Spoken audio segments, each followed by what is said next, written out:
Welcome to David Boles' Human Meme.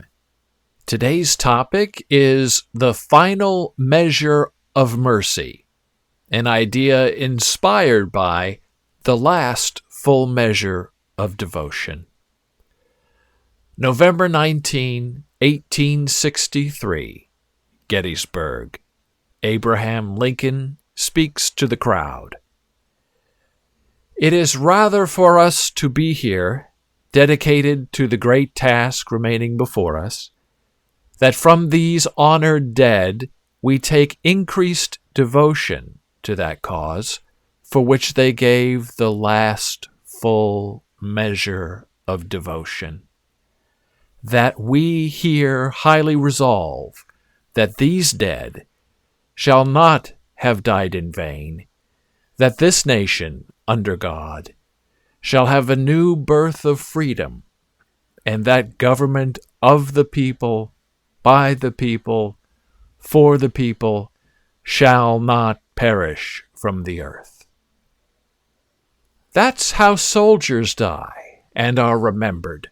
They are rightly revered for their sacrifice, their last full measure of devotion.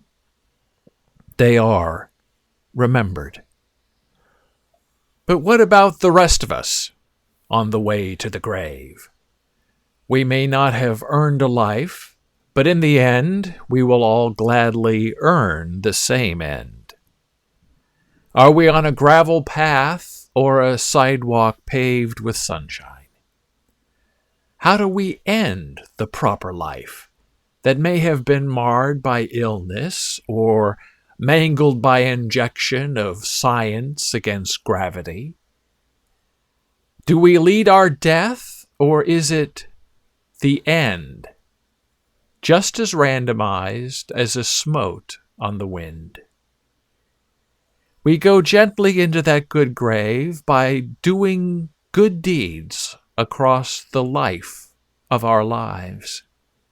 Do no harm, always be amicable, stand up for yourself without being moved, but do your best to move others to stand your way and stand up next to you.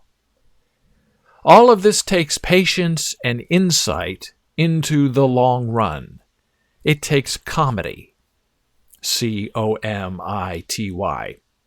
That is the key word here. Comity.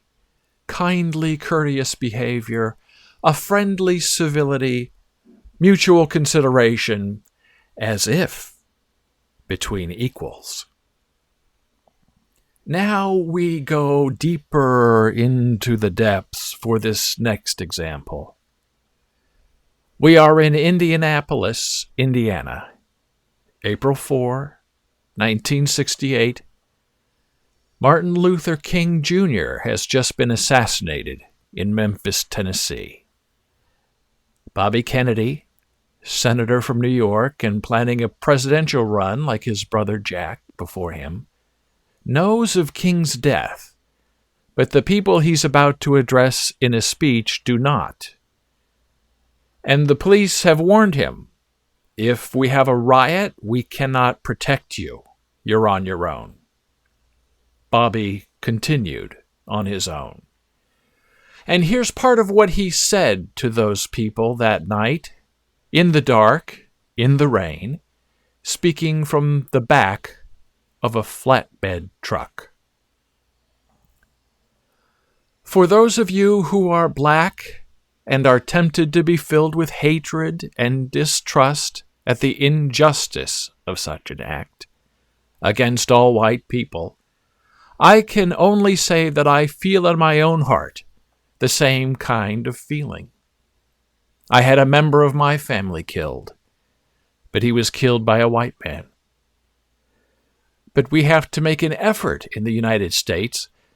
We have to make an effort to understand, to go beyond these rather difficult times. My favorite poet was Aeschylus.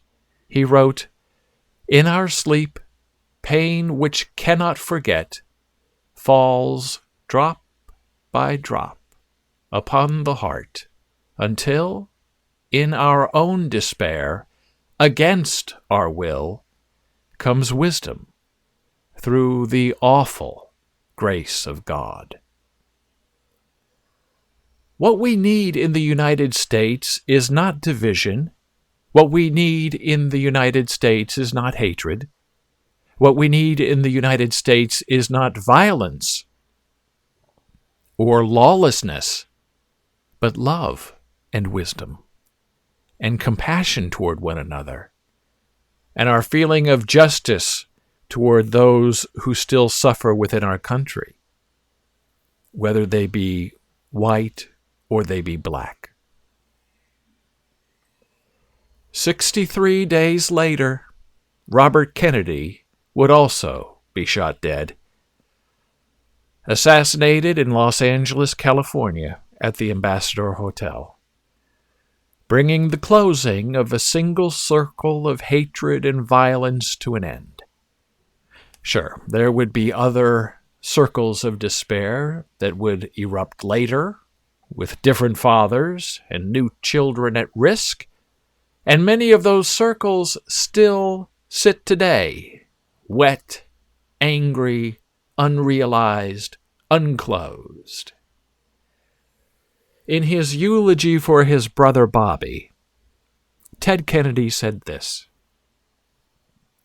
"My brother need not be idealized or enlarged in death beyond what he was in life.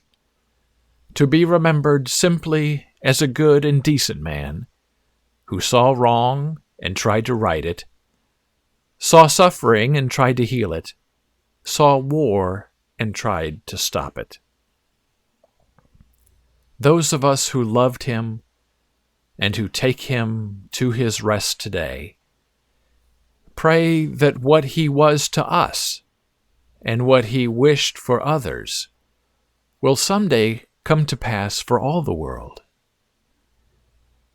As he said many times in many parts of this nation, to those he touched and who sought to touch him, some men see things as they are and say, 'Why?'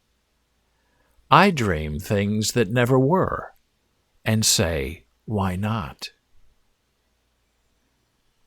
So, there it is. How do we get to the grave? We get there in blood, and we arrive cold. That's the merit of us. That's the evergreen end.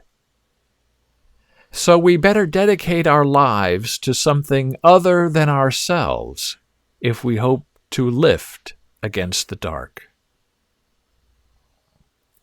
The final measure of mercy is not kept or negotiated by us. The final measure of mercy is what we leave behind in other people who knew us and loved us. And that idea aches on us for all of our lives.